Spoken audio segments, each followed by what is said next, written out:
uma das palestras mais esperadas nessa segunda parte do 4º Seminário Jurídico da CREF, é do Dr. Antônio Gustavo Rodrigues, ele que é presidente do COAF. Ele vai falar sobre o Conselho de Controle de Atividade Financeira, sua função, sua importância no atual momento, principalmente no que diz respeito ao tema lavagem de dinheiro. Como é que vai ser a sua palestra? Olha, eu tenho sempre usado a minha palestra para tocar no que eu considero o fator principal do combate à lavagem de dinheiro, que é a mudança cultural. Que o combate à lavagem de dinheiro não é apenas mais um tipo penal, como é, sei lá, o sequestro relâmpago, alguma coisa assim. Não, ele além do teu tipo penal, ele tem toda uma mudança de cultura das pessoas, das empresas, e aí das pessoas de bem, não do bandido, mas das pessoas de bem para que elas não ajudem o bandido. Mas não é que ajudem voluntariamente, senão elas seriam bandidos claro, também. Seriam bandidos. Mas que elas não ajudem por, às vezes, fechar os olhos para certas coisas. Então, isso é que eu acho que é o grande desafio, que as pessoas entendem que elas sim têm como ajudar, mas sem precisar sair correndo atrás de bandido, nada disso. Elas simplesmente trabalhando como pessoas de bem, cumprindo o seu papel, né? Então, aí nós temos as instituições financeiras, agora, por exemplo, revendedoras de automóveis, por exemplo, joalherias, etc. E vários setores da economia hoje em dia têm que colaborar. E essa colaboração, no fundo, é isso, é se preservando, entendeu? Não se envolva. Né? Você não permitiria entrar na sua casa uma pessoa suspeita na rua. Por que vai permitir entrar no seu negócio? Então, eu acho que esse aí acaba sendo o principal foco das minhas mensagens, né? Porque a partir daí, quando as pessoas começam a entender, começam a colaborar, e aí o sistema funciona melhor. Não, e eu não tenho dúvida que muita gente, inadvertidamente, por um bom cliente, quer dizer, está prestando um desserviço à nação e à própria segurança da sociedade, porque a lavagem do dinheiro nada mais é do que uma forma de fortalecer mais ainda o crime organizado, que se volta contra nós, cidadãos de bem, não é isso, doutor Gustavo? Exatamente. Se volta não é só contra a sociedade em geral, se volta contra o próprio empresário, que eventualmente, ou a sua família, porque no momento que você preserva esse criminoso, ele vai continuar atuando e ele vai atuar na área onde vive esse empresário e a sua família. Então ele acaba pagando o preço indiretamente, depois tem que andar de carro blindado, etc. Então você começa a ver que na sociedade brasileira, como é que houve assim, uma deterioração da qualidade. Você vai em outras cidades do mundo, você sai à noite, caminha com tranquilidade. Aqui a gente não tem mais isso. Verdade. Então eu acho que tem que fazer um pouquinho de esforço me chama tentar melhorar, ser mais cidadão, né? Eu acho que é muito importante. Mais cidadão. No fundo é nesse aspecto. Eu acho que o Brasil está evoluindo, quer dizer, o sistema hoje no Brasil está muito melhor que anos atrás, mas ainda tem um longo caminho a percorrer. A gente ainda tem muito daquela cultura, né, que coitado né, chama do Gerson, etc. O problema, até brinco, né, que o pessoal chama que o negócio do Gerson quer levar vantagem. O Gerson, na verdade, não está errado. Quem está errado é a interpretação que as pessoas dão de levar vantagem. É que levar vantagem não é um conceito de curto prazo, tipo assim, vou dar um golpe nesse meu cliente, aí ganho mais dinheiro. Se você for honesto, você vai ter muito mais clientes, vai ganhar muito mais dinheiro. Então, a questão de levar vantagem é ótimo, só que tem que olhar isso no longo prazo. Então é isso. O médico é aquela coisa assim, com imposto ou sem imposto. Aí você vai pegar o recibo, né, do médico, ou sem recibo, né? Então, você cada vez que está contribuindo para isso, você de certa forma está concordando com essas coisas. E depois você vai criticar o que? O político corrupto. É verdade. Então, assim, o sujeito está assim, eu paro aqui mais perto porque eu não preciso andar. Aí depois dá um dinheirinho lá para o guarda. Então, assim, você tem que também ajudar no seu comportamento que as coisas andem no trilho, né? O guarda vai multar, multa, você agiu errado, então assuma, pague a multa e depois da próxima vez não faça errado, porque aí você vai ter bons argumentos para ele não te multar, né? Então, não é tão caro assim, não. É verdade, é verdade. Boa palestra, Obrigado. Parabéns pelo seu trabalho. Muito obrigado, eu que agradeço. Do ano passado para cá, a grande mudança foi a lei, e, em decorrência dela, algumas regulações, né? E o ponto principal, o Pierpaolo já mencionou, é esse parágrafo 1º da lei, que fala que incorre na mesma pena quem inclui, né, na atividade econômica recursos de origem ilícita, né? Então, saiu aquela pequena expressão, né, do que sabe serem de origem ilícita, e agora falou de origem ilícita. Então, vem a questão assim, você tem que estar preparado para lidar com isso. A preocupação aqui é o seguinte, como é que você se livra de uma imputação de lavagem de dinheiro? mostrando que você foi diligente. Tá? A frase que ele usa, no fundo eu achei muito interessante, é isso: a diligência afasta a negligência. Tá? É uma frase bonita, rimou, ficou legal, mas ela é importante manter essa frasezinha na cabeça, porque ela é a resposta um pouco a essas preocupações que o Pier Paolo demonstrou. Tá?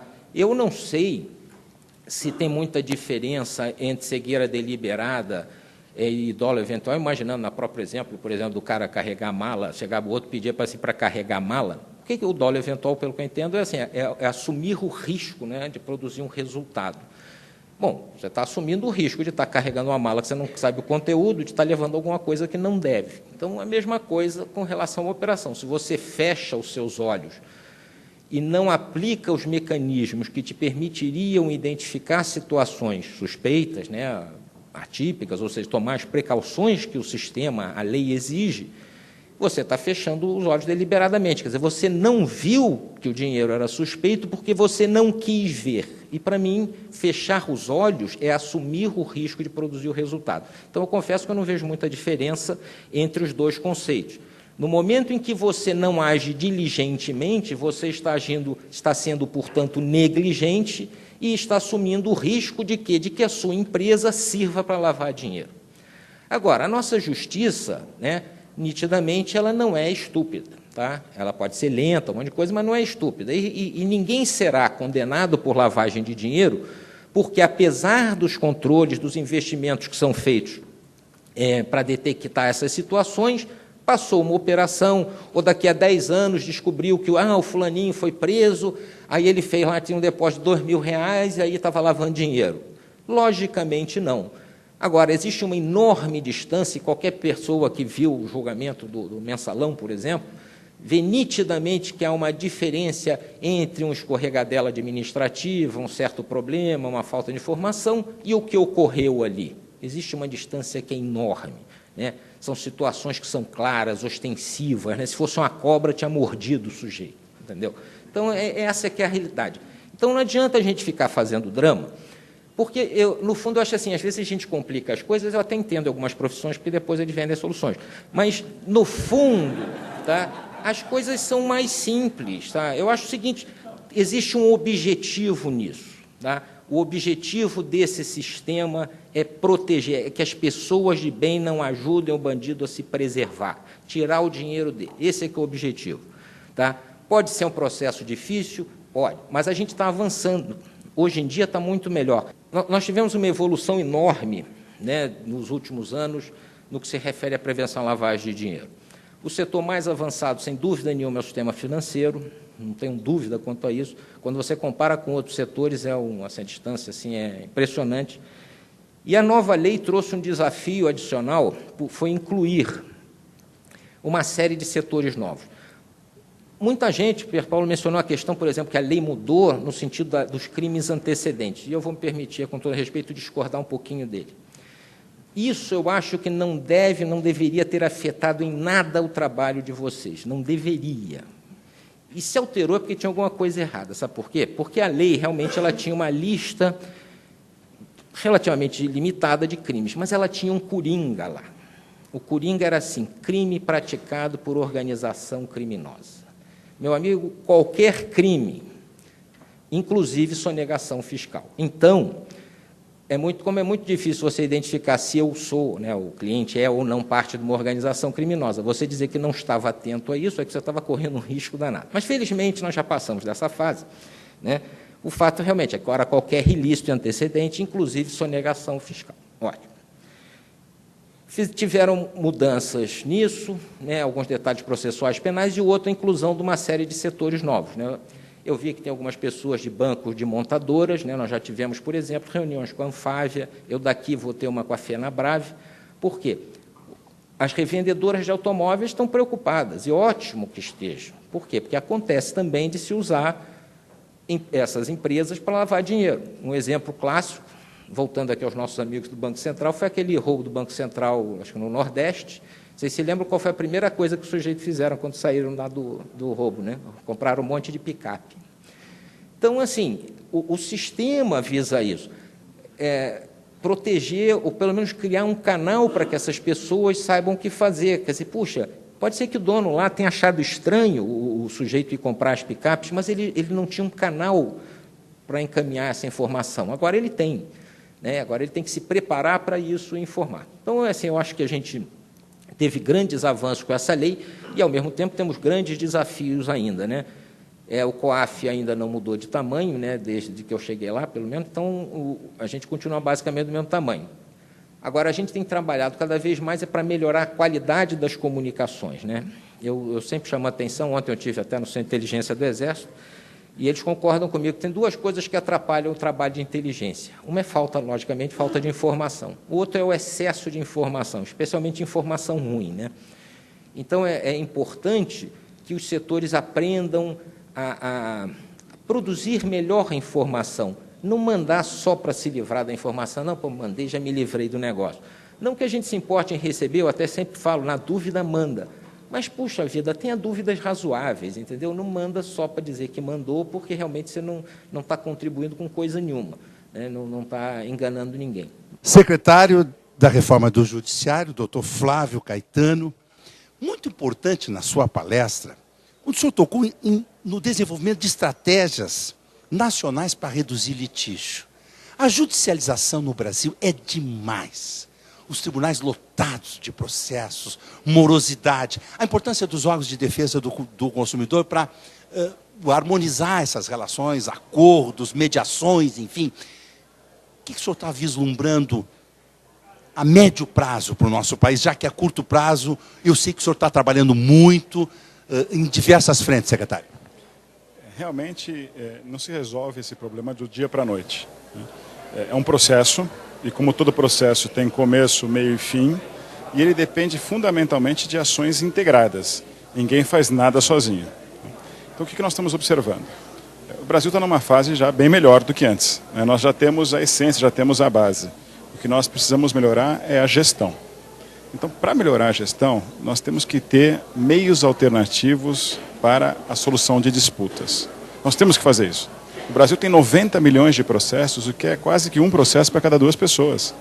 E claro que nem tudo aquilo que está em juízo precisaria estar. Então, se nós cada vez mais nos utilizarmos de transação, de mediação, de conciliação e de arbitragem, temos certeza que esse será um grande filtro para que o judiciário cuide apenas daquilo que é do judiciário e que o resto a gente resolva com uma cultura do consenso. Uma alegria revê-lo. Vou lhe liberar. Eu sei que o senhor está viajando para Brasília.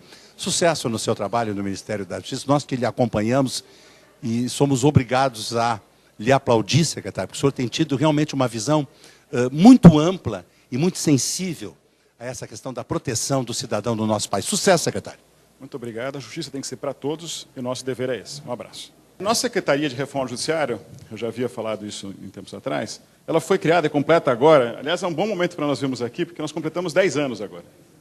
O presidente Lula, assim que eleito, assim que tomou posse, criou a Secretaria. Era um dos seus projetos de governo discutir uma reforma do Judiciário. Ele cria a Secretaria, o ministro era Márcio Tomás Bastos. E aí qual que era a ideia naquele momento? Era principalmente que nós dessemos uma olhada no Judiciário, mas que atacássemos a essência. O que se percebia ali? Havia uma grande discussão na sociedade que faltava um órgão de planejamento e um órgão de controle externo ao Judiciário. E se falava também que nós tínhamos nos tribunais superiores e, sobretudo, no Supremo Tribunal Federal, um grande congestionamento de causas.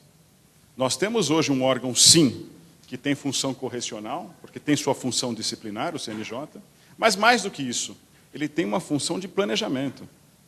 Imaginem as senhoras e os senhores o que nós temos no Brasil, 91 tribunais que não se conversam. Como pensar a justiça como um todo se ninguém se conversa? Então a ideia do Conselho Nacional de Justiça veio para ficar, para pensar a justiça com planejamento estratégico, com metas, com indicadores. Como que está o sistema de justiça hoje, não só o judiciário. Como é o nosso sistema de justiça hoje no Brasil? Estamos todos felizes?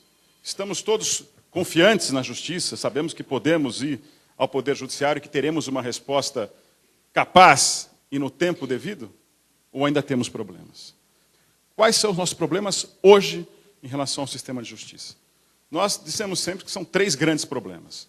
O primeiro grande problema continua sendo esse da morosidade. Nós aprovamos a duração razoável do processo, mas continuamos, em média, com 10 anos de duração de um processo entre o seu ingresso, a sua distribuição e sua decisão final, em última instância, sem recurso. O que podemos fazer? Primeiro, temos que trazer o processo eletrônico. Mas não tem dúvida disso. O processo judicial eletrônico tem que ser implementado. Um país em que todo mundo declara seu imposto de renda de forma virtual. Um país em que todos nós votamos de forma eletrônica. E que tem hoje um exemplo para o mundo de uma eleição bem feita e com apuração recorde. Como que a gente está com o processo ainda na época do papel, em alguns tribunais, gente costurando o processo ainda? Nós temos que, claro, ter uma matriz única, e aí é o processo judicial eletrônico que o CNJ pensou, e levar isso para o país todo. E temos que saber o seguinte, isso é um processo. Se é um processo, não pode ser assodado e vir de cima a baixo e dizer, a partir de hoje, processo eletrônico no Brasil. Não é assim. Isso é uma transição. Nós saímos do papel, temos que ter os dois sistemas coexistindo, né, o físico e o eletrônico, o virtual e o do papel, para que cheguemos plenamente ao virtual ou eletrônico. O nosso momento agora é esse, de ainda estamos em coexistência dos dois sistemas. O processo eletrônico leva, primeiro, uma transparência absoluta dos atos processuais. Segundo, ao controle e eficiência.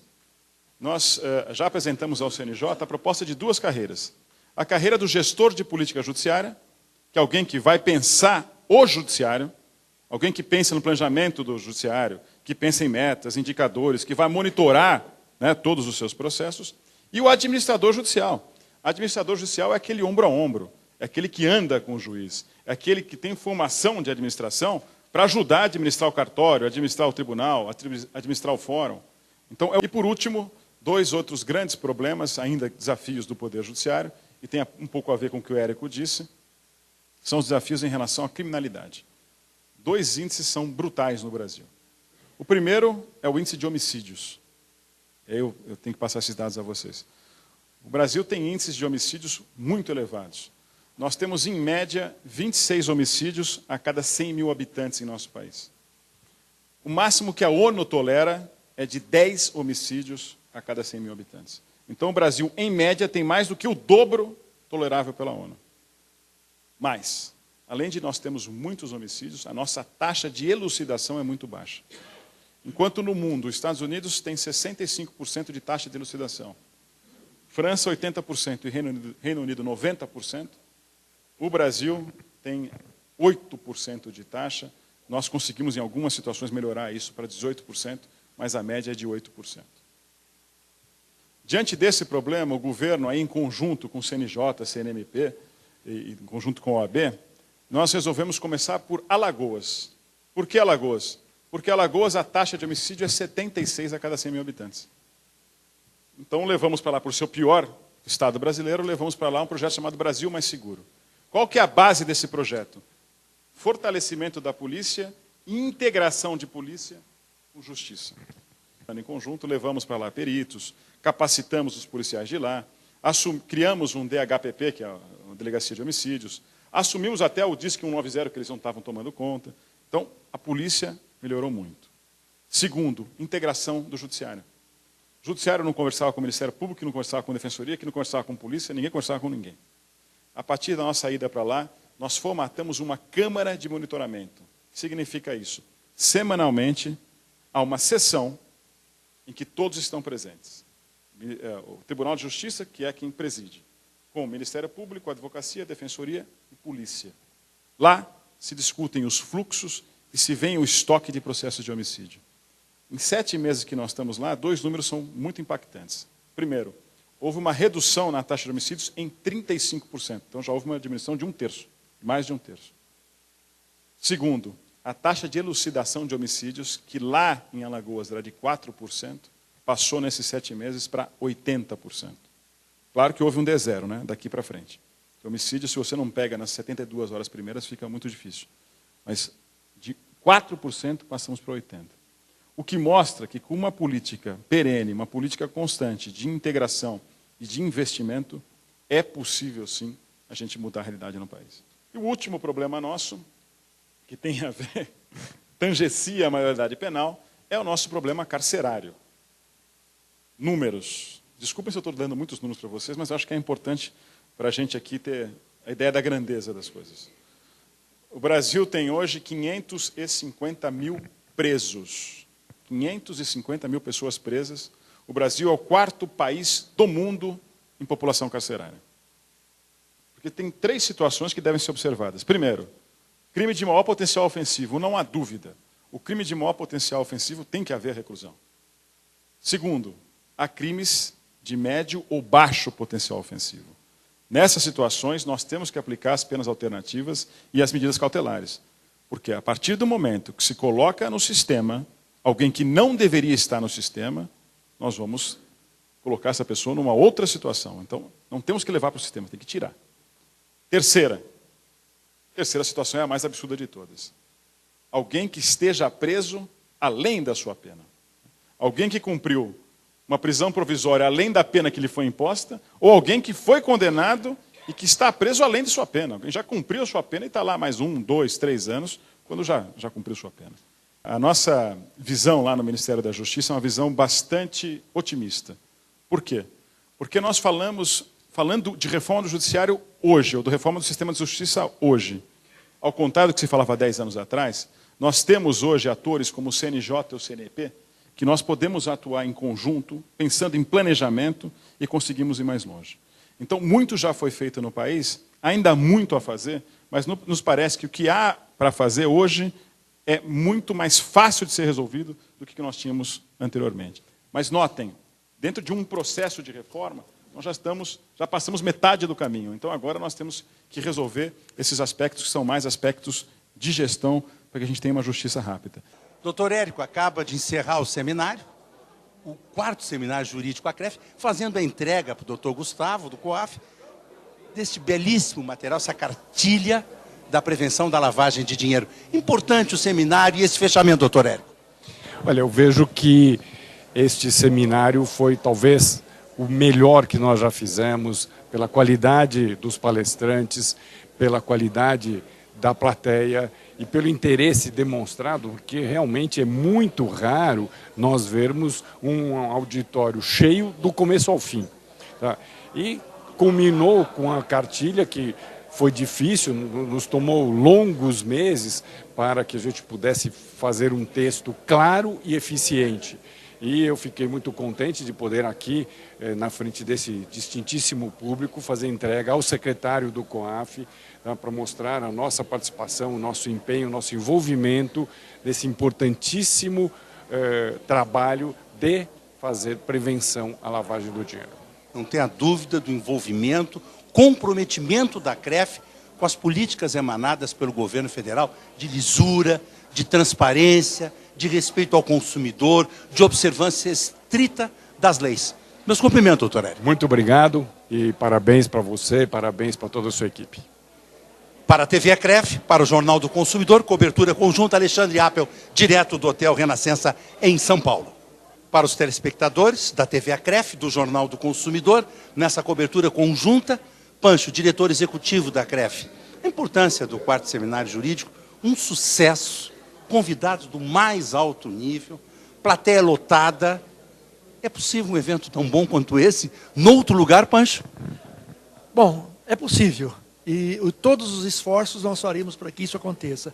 Realmente, você falou bem, a categoria e a experiência, o conhecimento dos palestrantes valeu muito. Isso é que é muito importante. E a CREF está fazendo o que ela tem que fazer. Ela tem que trazer quem conhece e transmitir esse conhecimento. Porque você sabe, não adianta só ter o conhecimento, nós temos que transmiti-los para que a gente tenha o Brasil com uma educação melhor, uma situação melhor.